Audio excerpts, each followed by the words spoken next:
The elevator man rode the lifts, going from floor to floor. He was always silent, watching passengers get on and off. Sometimes they saw him. Most of the time they never did, or didn't notice. The elevator man was always happier when they didn't see him. When they did, that was when he had to act. Those who saw him and survived never really remembered their encounter.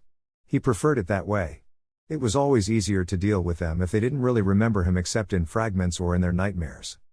The elevator man didn't know how long he'd been riding the elevators, or even his own origins. He only knew what he could do, what happened when people saw him. He made them forget, but he was the one who had to remember. People like the latest one who'd seen him. She got on the elevator at the ground floor, absorbed in her phone at first.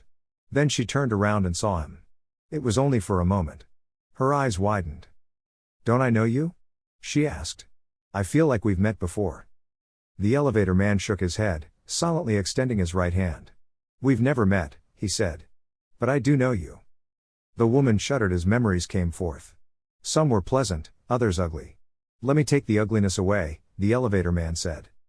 The woman stood still as if hypnotized while he worked, pairing and removing the memories she didn't want. When he was done, he stored them away inside of himself along with all the others, and watched as she blinked, looked around in confusion, and got off at her floor without looking back. The elevator man nodded silently as the doors closed behind her.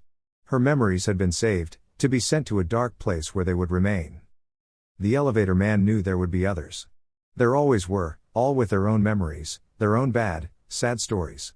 He would always be there, ready to save them from their own pain. It was all he could do. Meanwhile, he kept riding.